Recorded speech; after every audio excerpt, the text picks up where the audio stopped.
Okay then, so this is Mystical Ninja Star and Goemon, and this is RetroGamerDaz. We're going to start from the beginning of the game, because I've already completed it.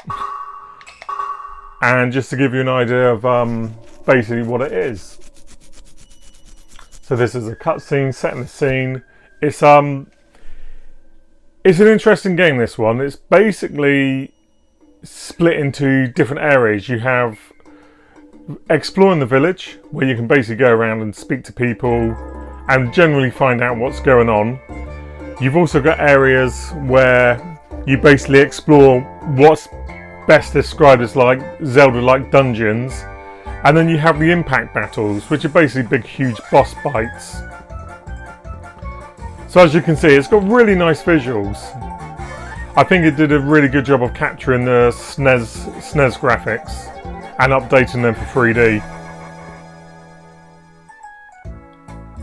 The plot and the story isn't the best, as you'd expect. I don't think the translation's particularly amazing, but it made me laugh in a few places.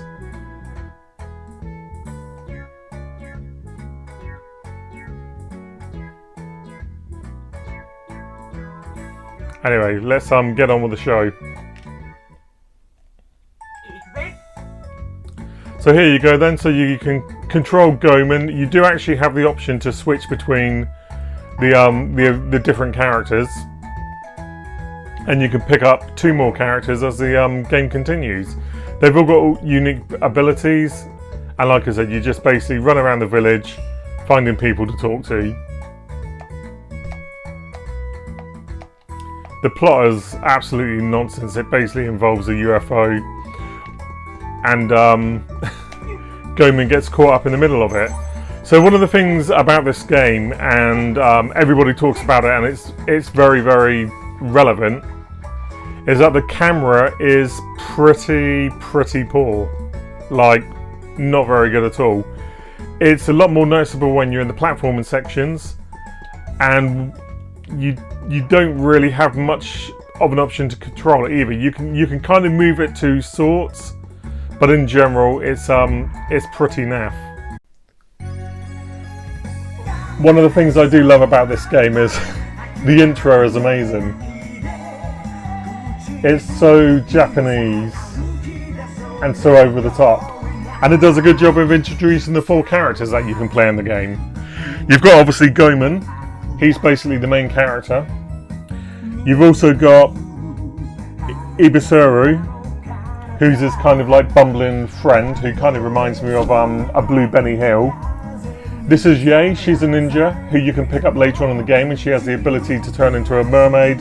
And then finally you've got Suzuki, who's basically a little robot guy, and he has a rocket pack. And obviously as the game continues, you'll slowly be able to unlock each character, nip between each one, and basically access new areas of the game. It's not quite Metroidvania, but it has got those elements. It's a nice little touch. But yeah, I mean, this video is fantastic, and it just sums up the craziness that you can expect to find in the game. The overworld, you get the option to explore. It's probably best to describe them as dungeons, like similar to Zelda. So there's a lot of platform in these sections. There's various things to pick up, like a map, as you can see here.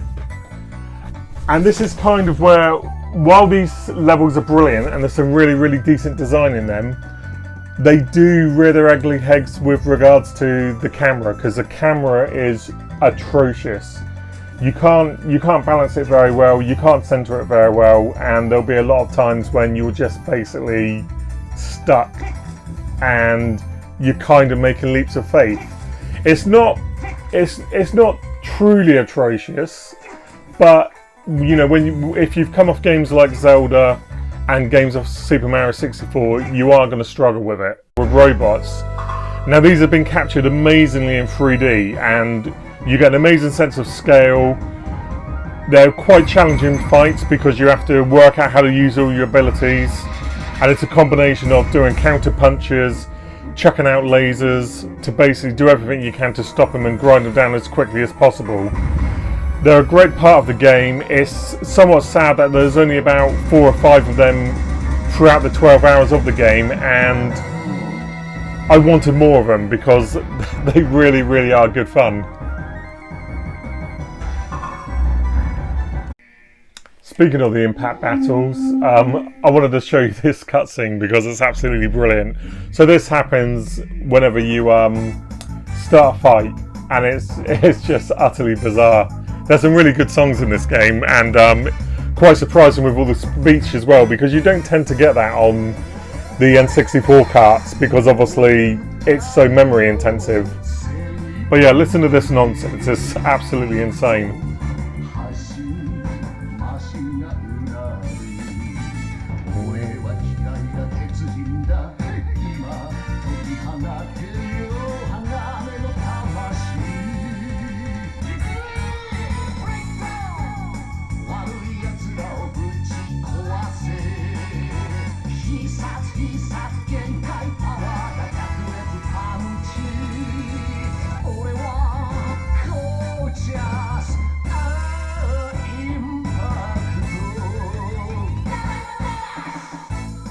So before you have your impact battles, you first have to get to the actual fight.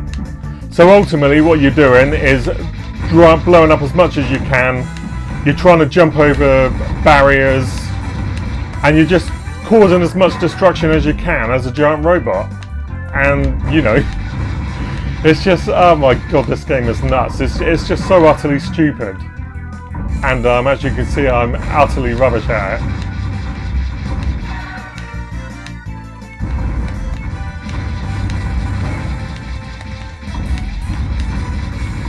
I mean, how many other games let you play as a roller skating robot? Not many. Not many at all. Controls are a little sticky, so he's not quite as responsive as you'd expect, but hey, he's a giant robot. He's going to be a bugger to control. And then once you clear these sections, you're typically onto the impact fights that you saw earlier. Utterly mental stuff. Utterly, utterly mental.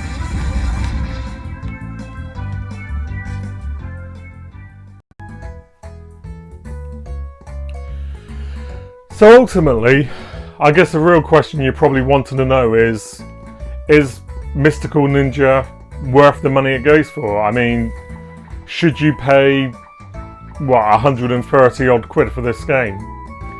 Truthfully, while I do think it is a lot of good fun, and while it does have a lot of variety and a lot of Japanese craziness, it does a really, really good job of carrying on the spirit of the Super Nintendo games.